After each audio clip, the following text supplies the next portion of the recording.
Backed by winds over 100 kilometers an hour, the 2008 Porter's Lake and Lake Echo wildfire raced nearly as fast across a landscape loaded with fuel from hurricanes and beetle kill until it was caught by the Atlantic Ocean and fire crews. It was Friday, June 13, 2008, and within 30 hours, it had burned through 2,000 hectares of urban wildland rural suburbs of the provincial capital. It moved faster than any in recent history, tearing across an area loaded with homes and communities, resulting in immediate and at times terrifying tactical evacuations through thick smoke and wind. Here's Incident Commander Mark Saywood describing what he saw on arrival. When I arrived on the fire, I was actually on the east side of the number 7 highway and was trying to get to the west side of the number 7 highway. And at that point, shortly after I had arrived, it had jumped the number 7 and I couldn't get across. And that 107 highway, as you can appreciate, is several hundred feet wide. And that fire, it actually creates its own weather as well. So in addition to the high winds that were taking place, it's creating its own additional winds and what they call fire brands, which are twigs, etc., that are on fire. They get carried up into the air and can very easily jump long distances like that as well. So that was how it was able to not only jump the 107 highway in addition to the smaller number 7, but also we had to jump down in one of the southern lakes where it jumped probably about 400 to 500 meters across and had to jump fire there as well. At a distance, this is one of the nastiest looking fires I have seen in my few decades as a responder. From peninsular Halifax, where many community members commuted to daily and where I worked, it looked like the entire city was on fire and burning at a rapid rate. It was visible to over 250,000 people and broadcast across the country during a time when broadcast media was still dominant. Facebook and Twitter were viral, with audiences growing while governments were not tuned in. It was the first major evacuation in the province of Nova Scotia in decades, meaning people and responders were not primed and ready. Therefore, it was an emergency evacuation with emergency education for both responders and community members. Around 5,000 people were evacuated, including many students who had finished school for the day, yet families were evacuated in the opposite direction before everyone got home.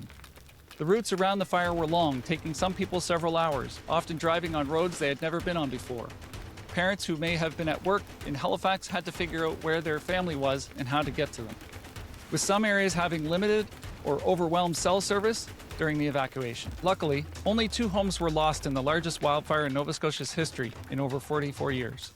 Sadly, a year later, another fire in Spryfield on the other side of Halifax took more homes, and since then, multiple larger and more destructive fires have caused widespread damage throughout the province. Just as I began as public information officer on this fire, I met Paula Danyluk MacDonald. She was a resident who nearly lost her home and was also principal of Atlantic View Elementary. And she gave me one of the best moments I've ever produced during an emergency, a crowd of thankful children. In May 2005, I went back to see Paula and another resident, Gary Stronach, whose home had the narrowest of escapes as his next-door neighbors were the only 2 homes which burned down during this wildfire. You can hear Gary's story in an upcoming episode. Paula Danyluk MacDonald wore multiple hats through the wildfire disaster: evacuee, wife, friend, mother, principal of the elementary school. We stood in front of the evacuation center for this event, Cole Harbour Place, where she begins by describing the first moments of the wildfire on June 13th, 2008. You know, I'm sure we all have played, anyone who was part of the fires probably played through it so many times before, but I remember being at school because I taught, or I was the principal at the elementary school just down the road. And I just remember the power winking out just as I was about to leave the school. I would say, oh, strange, someone must have hit a power line or something like that. And by the time I made it home, my phone started to ring. It was my sister and some other friends saying that the fire, it jumped the highway. And I was like, okay, well, interesting. But you sometimes forget what the actual geography is and just how close that was when they announced that. And so my husband got home with my daughter from school, and we started to hear more of this, and then the power winked out at our place. And I was like, this also is interesting. We acknowledge and respect the Indigenous people on whose ancestral territories we work and play, whether the land is unceded or ceded. Your relationship with this land and your culture is one we admire wherever we are. We are committed to truth and reconciliation through regular, meaningful actions. So then we were kind of checking with media to see what was happening. And I said to my husband, I said, you know what? This is really close. Maybe we should think about, packing a few bags or having some things ready to go. And I didn't get the words out of my mouth, and someone arrived at the door. And it was one of the firefighters saying, you really have 5 minutes to get out of your house. Evacuation at this time. We ask that you start packing personal belongings, including clothing. So we frantically were trying to think, okay, what do you take when you have 5 minutes to get out of your house? So we, managed to get some clothes together, any important papers, photo albums, anything that we thought that would be pertinent, that would be harder to replace. And my husband and I are both musicians. I was like, he said, it'll burn, it'll go, like we can replace that. So away we went in our cars, and as we were, just before we got in the car, we then looked behind the house, and there was a huge wall of smoke, and we're like, oh, we really do have 5 minutes to get out of the house. And it was all I could think of at that point was how much the wind was blowing on me at that point. It really hadn't registered to me about just what the wind was going to do that day. So we started to drive away. We were going to my sister's place. My husband said, I can't drive away and not know what's going on. So right across from our house, there was a Boy Scout camp. And so he went on the other side of the lake, and he and a bunch of neighbors, that's where they were. They were watching the fire. I went to my sister's place, and so waiting for that communication as to what was happening. And so he would give me a call every half hour to tell me what was happening. And we were watching it on television, which was really insane because I could see, from that angle what actually was happening. And I remember him calling it around 7 o'clock and saying, they're talking about pulling the firefighters out, it's so dangerous there. And then he said, there's a wall of smoke. Our house is going to be gone, Paula. And I was like, okay. My sister went to give me a hug, and I said, please don't hug me or I will fall apart right now. And so anyway, he called an hour later. The wind had shifted just enough so that the wall of smoke had backed off. And he said, our house is still there. He said, but there's fire burning on all sides of the house. And I was like, So the wind had started to die down, but the wind then started to shift more, and it was almost like it was coming towards the house and then just veered, just enough. I don't think either one of us got any sleep that night. He got home, he got to my sister's place at around 9:30, and then it was just the updates from that, right? I couldn't sleep, so I got up at the crack of dawn and drove down the road because I was thinking, okay, my house probably isn't there, maybe isn't there right now, but I wanted to see if the school was still there, but they wouldn't let us down. I'd gotten teary of thinking about, oh my God, the school is gone, so that's what I said to the first responders, just tell me if the school is there. And he said, the school is there. I said, thank you very much.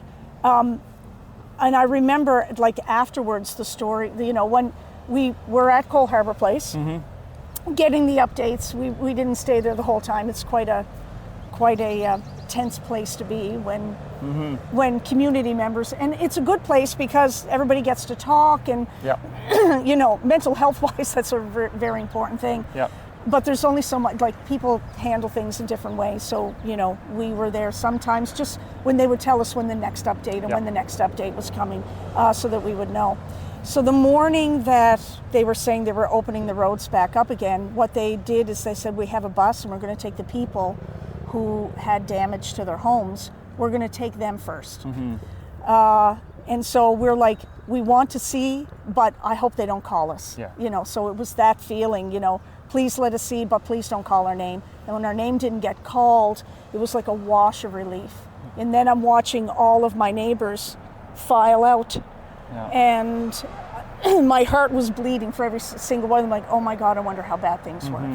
And then so when we finally got a chance to get on the road and we're driving up, it was just the weirdest feeling when you just see like just how close everything was and where the fires were. And, you know, there were still hoses that were still running up the roads. Yeah. We got to our place and anything that was in the back of the house was gone. We saw like where there had been hot spots burning on one side, and when we have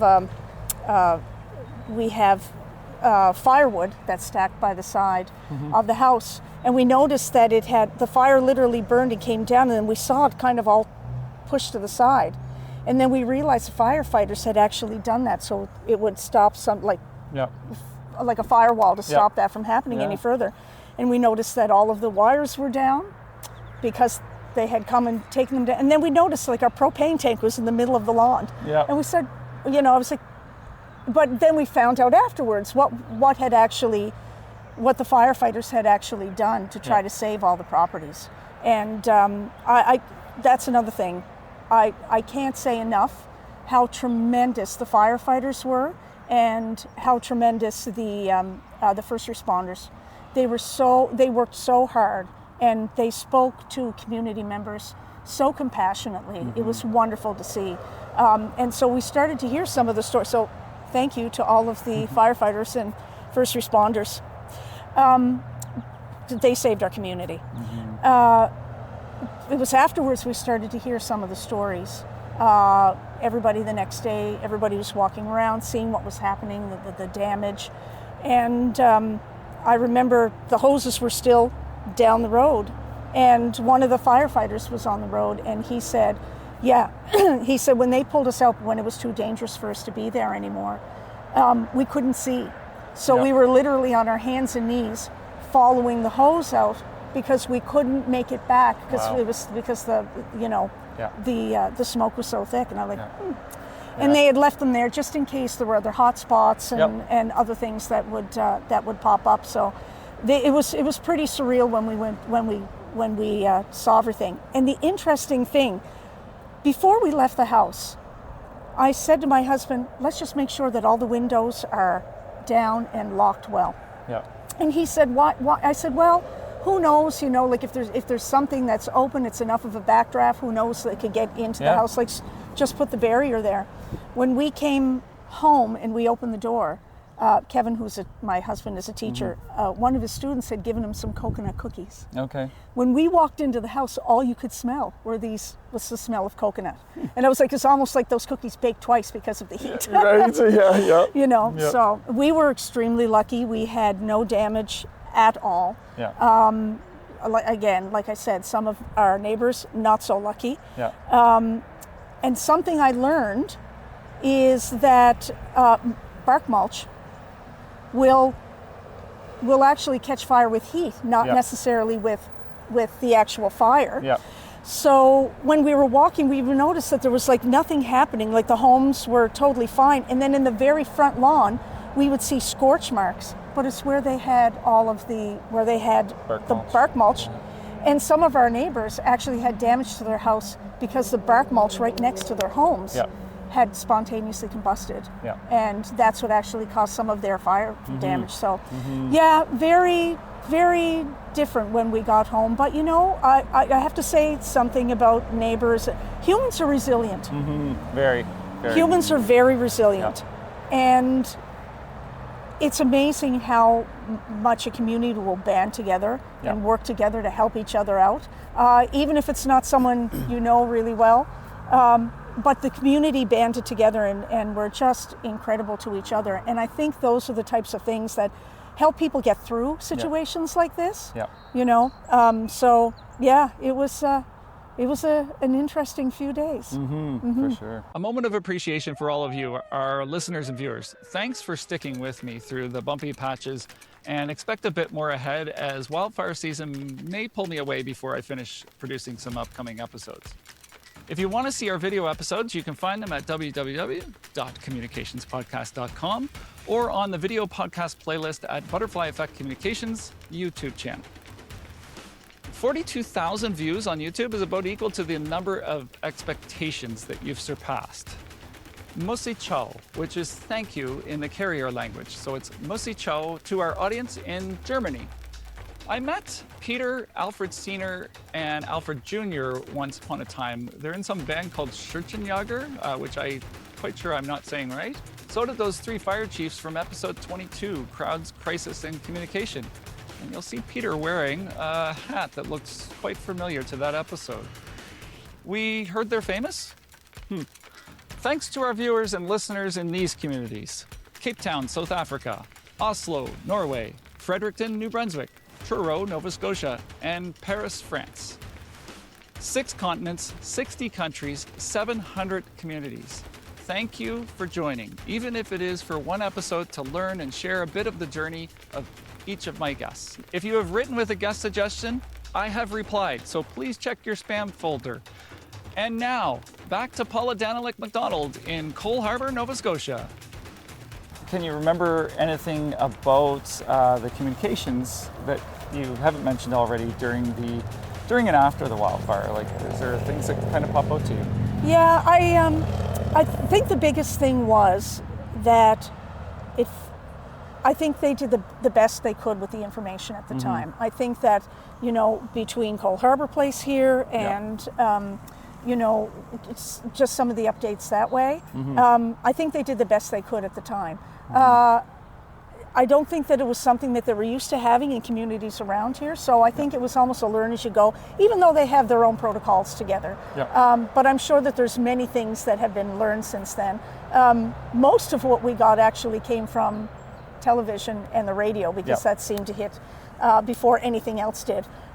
So, we were glued to the radio, glued to the television as much as we could. But I think, we have much time has passed since then. So, now we have alerts on our phones, and we have different things that, different ways of communicating very quickly that we didn't necessarily have then. So I think that the communication would have been more fast and furious, all these years later. But like I said, I think that considering, the time, and again, the fact that this is not something that has happened in a community like this, I think they did the best they could. So I can't complain too much about that. Again, people were stepping up to the plate to do the best that they could. Best that they could. Right? Yeah, and I'll say, from my memory of things, was how the communications came together was a full community effort at the time, because it was, people were sharing information, but the radio stations, the television stations you mentioned, was still very much the dominant media at the time, and they stopped everything and put every effort into making sure that they could get information out to people, and being that conduit between the responders and the community. So the one good thing about that is that we knew that the information that was coming was the most accurate information. So whatever they had was the most accurate information. I think that if that had happened now, I think we would have gotten information fast and furious, but people would have been tweeting out and texting and other pieces. But I don't know how accurate that would have been. So, there's a balance between the two. Yeah, we certainly, and that was the first incident I had where there was such a great amount of misinformation passing around. Yeah, it really was, and I think it would be even more now. Yeah, I think absolutely. For some communities that have been ravaged by fire or have had an incident like this, I think it's a little harder now to tease out what's fact and what is fiction or perspective that doesn't really have any fact behind it. So again, a balance, right? Yeah, absolutely. So did you ever think there's something that, hey, I wish they told me this? Does anything come to mind that back then that you're like, geez, I wish I knew that back then? Well, I think the first thing that would have come to that comes to me, and it seems like a very trivial one, but when they tell you to get out of the house and you take things, they didn't tell us you're not coming back. So when you leave your house, it was like, oh, I've got to think about this. Yeah. But, and I actually, at one point we turned around and they were like, no, and like, oh my God, we're now locked out. This is it. So, you know, I think that in that situation, again, we were only given 5 minutes. I mean, it was moving fast. Yeah. But I wish someone had said, take what you need. You're not coming back until we let you. Yeah. And so because in my head I was thinking, oh, I'll just come back to get something. Yeah. I wasn't, because when you're hit with that, your emotions come up. So your rational thought goes down and you're not rationally thinking through that. So I know that seems like a trivial thing, but that was a piece. Yeah. I think, and I don't know if there's anything during that time, but I think I've learned a lot after the fact. So number one, when they tell you there's a chance you're going to be evacuated, take it seriously. Yeah. Don't think it's going to be someone else. You have to get things ready right away. I think that was like the biggest thing. And I think that still kind of plays out when I hear other things now. So, and I know that there are other community members that are the same way, that if they say there's a storm coming, or there's a fire, or there's a potential, people don't kind of go, oh, well, Yeah. they take it seriously, and you watch people in the community just start taking care of things immediately. Yeah. So I think that when we get warnings of bad weather or a natural disaster or whatever, I think that when you've gone through it, you actually go, okay, and you just don't argue with it. Yeah. Even if it might be over cautious, you just do it, Yeah. right? Yeah. And I think the other thing is too, is that I think if someone were to make that same call today, there's a good chance that we would have done some other things, or would have taken different things that maybe we didn't take with us, or, you know, have some other contingency plans for, you know, important things that you need to get. One of our neighbours whose house burned, he had been in the forces. Yeah. And so he said, things don't matter. It's not the things. Yeah. But there were the things that held the memories. So he had like medals and papers like that, and those are irreplaceable. Yeah. So you take the stuff that's irreplaceable. Yeah, absolutely, and that is a tough thing to do in that moment. Yes, you want to remember the things that you need to remember, but you have to really kind of pick the things that are the most important things and are irreplaceable, right? So Well, those are the things. yeah, and it's you know, but biggest thing is life safety, getting people out, right? And that's really important. So I want to pick up on that a little bit. Your experience as an administrator at a school. You were at an elementary school, and what do you remember about the staff and the children after? Like, what was their reaction in that you know, months and weeks afterwards? Yeah. So I was actually at Cole Harbour Place with some of the families. And you know, it's quite emotional. Yeah. And so all I could think of is I had to compartmentalize things a little bit. Yeah. And I had to take how I was feeling and say, okay, you've got time for that, but right now there are other people around you that see you as a leader, like a school leader. And so I don't even know how that happened, but I literally compartmentalized how I was feeling so that other people had a chance to talk and to decompress and, you know, to have that connection with other people. Again, that was one of the biggest things about the community center, is it gave people who needed to feel that connection with other people. It gave them the opportunity to do that, which I think sometimes people don't think about until afterwards, like what that was like. So when we were all able to get back into the building together, the curriculum came second, because we needed, like, the teachers and the staff and the children and family members who came in, you know, to pick up the children or, you know, drop them off. They needed to talk. So we had to give them the opportunity to talk. And that was the biggest thing. We had people at the regional center who were ready to be on call if we needed extra people in the building, or counselors that we could draw from other schools to come in.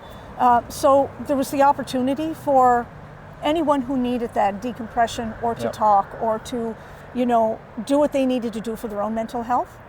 You know, and I think that the good thing about coming back to school is that for many of the kids and for the families, it was a sense of normalcy. Yeah, it was. So Yeah. that was that getting back into a routine or things as they were, I think that was the biggest thing. So I'm glad that the school opened up as quickly as it did afterwards, Yeah. so that families did and staff did have that opportunity, and we just gave room for it when it was needed. Yeah. What was interesting is that well after the fact, when we're talking months later, there would be a story or something in the media about some natural disaster or whatever. And it never occurred to me until afterwards that when the community heard about that, it was almost like a trigger. And so there was a different tension. You could feel a little bit of a tension in the building that wasn't there. It's like, what's happening? Oh, this is triggering other things. So you give people the opportunity again. Curriculum goes aside because the mental health and well-being of the people in your building are what's most important. So for another couple of days, we did different types of community building or assembly activities together with the students, and no one realized we were doing that. Yeah. Great. I didn't bring Really it good up. stuff. Like, I really didn't bring it up. I didn't talk to anyone about what I was doing. Yeah. Because if I'd brought it up, then it might have caused a whole other set of triggers. Yeah. So I just, you know what, we're going to do things, take a mental break from things, and just do things together as a school community. And I did that for a couple of days until you could feel the tension of what was happening in the news come back down again. So that was very interesting to me, and I realized how important it is to really, although I knew before, but it really brought home how important it is to just make sure with those relationships that you're looking for changes in behavior, or because behavior is communication. So when you see that change, you shift to do what you need to do for the well-being of the people that are around you. So, And it's part of that healing process, and just like anyone, the children need that opportunity to heal as well from that incident and what they went through and their experience. And because a lot of times they can't express verbally what's happening to them. I mean, some kids can, and sometimes things could be happening to you and you don't even realize that you've been triggered, because anyone who's going through any kind of an emotional state, they're the last ones to realize that they're going through an emotional state. That's right. Right? Yeah. Because between your rational thought and your emotions, once the emotions start to go up, your rational thought goes down. Yeah. So, giving people the opportunity to have those moments, I think is extremely important, and to really watch their behaviors. And like I said, when I could see that there was something is not right here, I was paying attention to behaviors, because again, sometimes doesn't even have to be little people. Big people too can be going through things and not even realize it, right? So, it was interesting. And people do things in different ways. Some people need hugs. Some people need to talk it out. Some people need time. They need some space. Like I said, my sister, who went to give me a hug, who thought she was doing the right thing for me, please don't right now, because I will fall apart. Mental well-being is something we all have a responsibility to ourselves to be aware of, and to look for ways to improve through intentional actions, such as getting outside or seeking professional help. As a responder, consider taking mental health first aid, which has been very important for the work I do, interacting with people during large emergencies, from residents to responders. If you are in urgent need of help in Canada, dial or text 988. You deserve to be heard. They are there to listen. It is a safe spot to talk 24 hours a day, every day of the year. And I'm sure you've relived the experience many times. What would you suggest to anyone that experiences such a sudden event, an evacuation? Is there anything else that comes to mind? I think the biggest thing is being able to accept that you're going through something. Accept that things aren't okay, and then look for those opportunities to help get yourself back into balance, or to do what you need to do for your own wellness. So again, for some people, you need to talk it out. I'm that I need to talk things out person. There are other people that just need space, and if those are the people who need this, give them the space. Yep.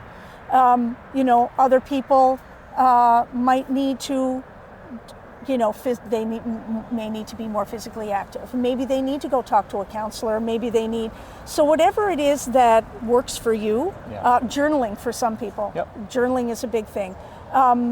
Whatever it takes for you to be able to get yourself back in balance, I think is perfectly acceptable in whatever form that is. So know yourself beforehand. Take the opportunity to be kind to yourself and to be kind to the people around you as well. So that's the other thing. Like sometimes, again, behavior is communication. So when you know that, then you can respond accordingly to what someone else's behavior might be that may be different than your own, and say that's okay. They're not responding the same as I am. That's okay. They're just doing it in a different way, and you give space for that.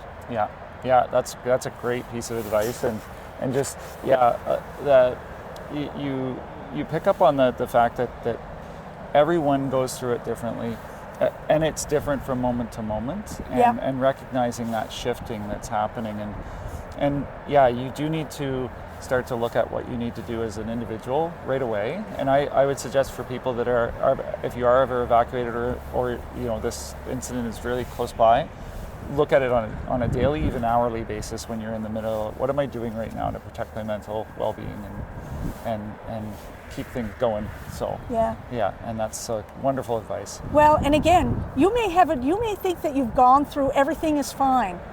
And then all it'll take is like you hear about something, or a smell, or a sound, or a song, or whatever those pieces are, and that can bring everything back again. And that's okay. That's okay if that comes back again. Fine, recognize it for what it is. Accept that that's what it is, and then do what you need to do for your own mental health, right? Yeah, absolutely. And for the people around you as well. I call them friends. They come back for a visit every once in a while. Every I say, hello, friend. Hello, friend. Nice to see you. Don't stay long. Don't stay long. That's right. So experiencing a wildfire, it impacts your home, your community, your friends. It can obviously be traumatic. We've talked a fair bit about that here today. Did the wildfire affect your mental well-being and in the years after? Can you tell me what that was like and how that kind of impacted you? I think again I think that I'm very lucky in the fact that sometimes triggers will happen and you go and go, oh my, why am I acting like this? Why am I feeling this way? Why am I impatient all of a sudden in this situation?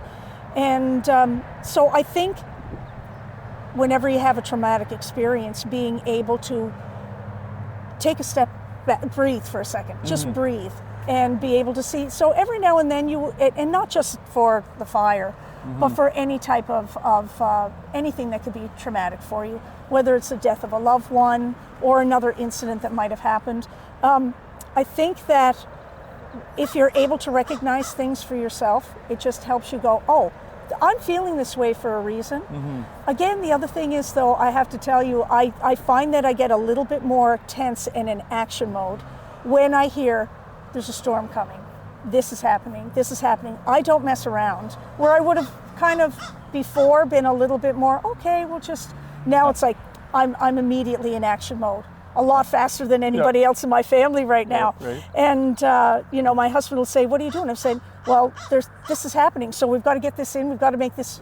So I immediately go into that action and do mode, because we all want to have control over our environment. We want to have control of our lives. We want to feel that control.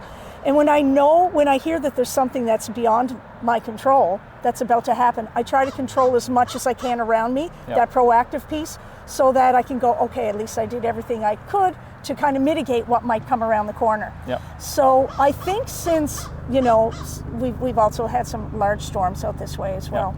So between that and like fire, I immediately, I noticed that about myself more than anything else. I immediately go into, I can't control what's going to happen, but I can control what I can do right now to mitigate this, and I go into action mode. I'm laughing at myself for this, but at the same time, it's not a bad thing that I'm actually doing this at the same time as well. So there's the balance between that your friend who comes to visit that's who right. tells you what to do, right? Yeah.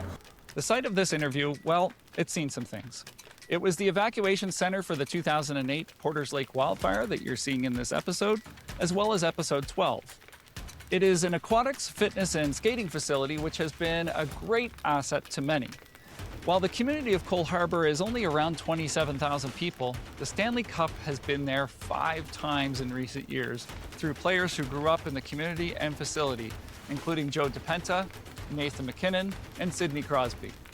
I was on vacation and took this epic picture of Sidney Crosby at his 2016 Cup Parade, which was also my first time back to the site since the wildfire. I'll drop it in the show notes. Surrounded by the community of its namesake, Cole Harbour Place also hosted a thank you event attended by nearly half of the number of people evacuated 3 weeks earlier. Firefighters and community members connected for hours after the Premier, Cabinet Minister, and Mayor delivered remarks, and a video I led the production of was played for everyone, and we made firefighters and community members cry. All this to say, community facilities must be built to also bring communities together during emergencies. They are rarely needed and absolutely critical in the moment to supporting a well-functioning emergency without stalling to set up a new site. I'm not sure if they designed Cole Harbour Place as an emergency center, but I still see a site for a decent one today. Although, as always, more power outlets and meeting areas are always accepted, right next to the row of trophy cases. You know, that's a good spot for them.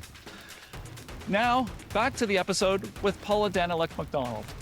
What did you do to rebuild your mental well-being in those years after? Was there anything intentional that you started to do, or do you know of anything that you were doing? Like, you talked about the school and things you did there. That was wonderful. Anything else? I think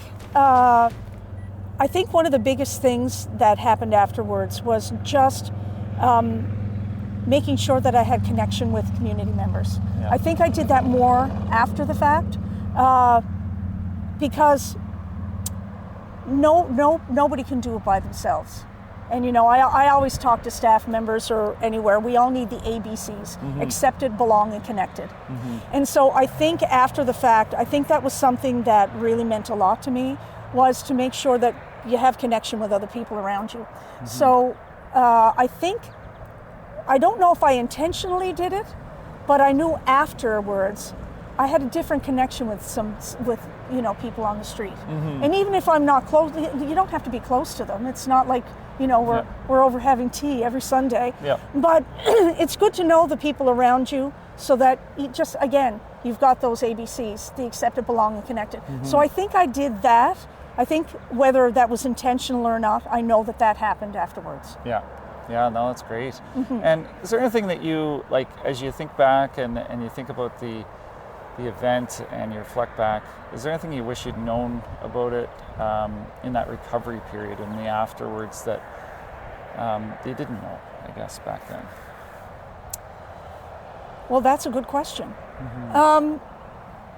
I would think that, again, hindsight is 20/20. Yeah. And I think that having some education, I know, okay, I'm in the education field, but I think some very directed education around some pieces, around what kind of things happen, what things look like. I mean, even my understanding of fire is a totally different thing now, because we think of fire like almost like a controlled field burn where you watch it inch this way. Yeah. And then you realize in this situation, it's not like they're like frogs hopping over each other. Yeah. So it hops, it jumps, and you don't think of fire that way. So even knowing like information like that, or what kinds of things you need to do in a situation like that. I mean, those are the types of things that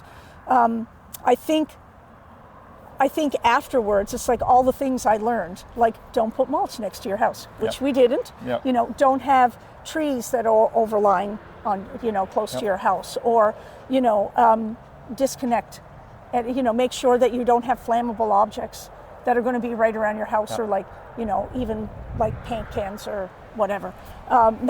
Those are the types of things that I really didn't know about. Yep.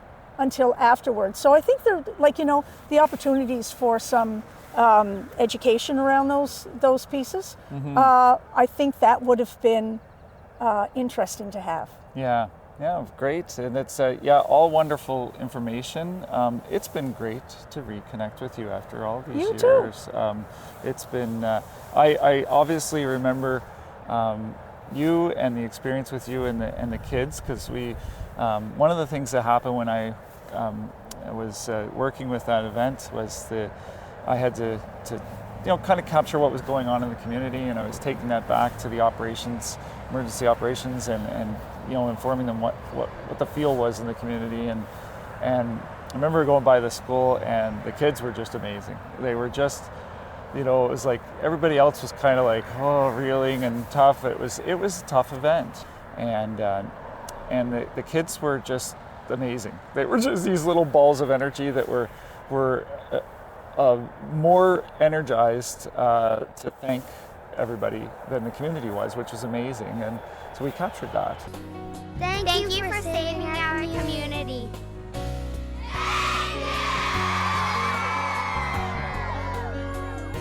The thing about kids is that they don't forget how to have joy in their lives. Yeah. And so they take those opportunities. So children can be, although very traumatic, they can be very resilient. Yeah. And where we adults kind of take a more tentative approach, they just say no, and they're freer with it. I think we all could learn a little bit from kids and how they handle things and how they go about things, because they are absolute joy. Well, that's why I was in the education field for as long as I have, because, kids, they also put things into perspective in a different way. Where we get into our heads, the older we get, the more into our heads we get with the feeling of responsibilities. But kids, they manage to take it for what it is at that moment, and then they live in the moment. So if the moment is a joyous moment, they take that moment to be joyous. And that's what's so wonderful about kids. They're amazing humans. What did I learn from this experience? If you have an idea, open a door to see if it will be welcomed. I met Paula the person, and then I met Paula the principal. I met her first as a community member and heard her story of escape to the unknown. And next, I met her as the principal of the elementary school, where I eventually had an idea she and all the people at that school and community made happen. We gathered all the kids at the school for a huge thank you heard during the episode. I mean, they were so motivated, the kids that got sick that day sent posters to be there and be part of it. If there's one thing I think the crew working that shoot will always remember, it was their enthusiasm. The next lesson was, keep me in your heart for a while. They are the lyrics from a Warren Zevon song that packs up the memories of a lifetime. Reconnecting with Paula meant seeing a familiar face, sharing a healing hug, and hearing a voice that was repeated in my head for years with, "We'll make that happen." We made some magic happen long ago, and that set that community on a path of healing together, and I'm forever thankful for that experience, Paula. And the last lesson is, there may be policies and procedures, yet when healing wounds together can happen, we need to create a safe environment and allow that to happen immediately.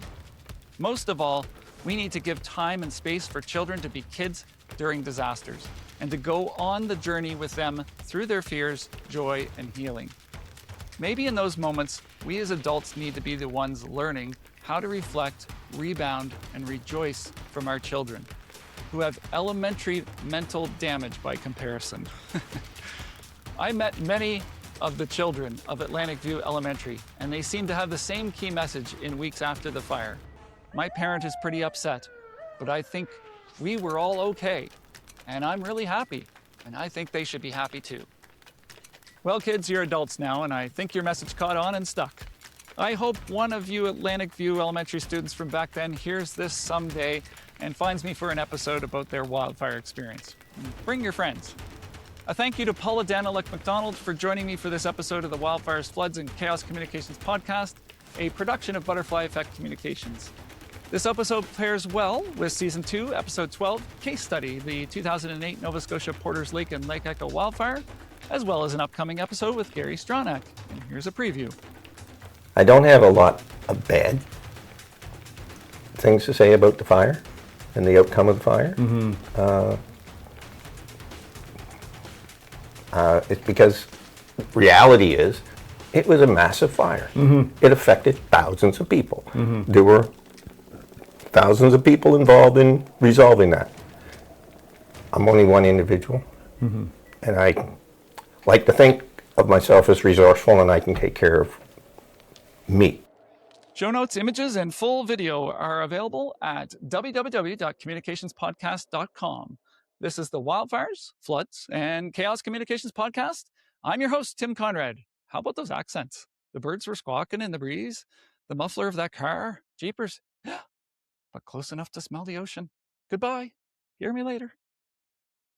Well, thank you so much. It's great to be here. And Thank thanks for you. joining us on the podcast. Thanks so much. Glad to be here. All right, thanks. Awesome. That was great. Great. Thanks so much. But your hands are a little cold. Yeah, no, but I'm not though, so that's yeah, a that's good. very warm heart.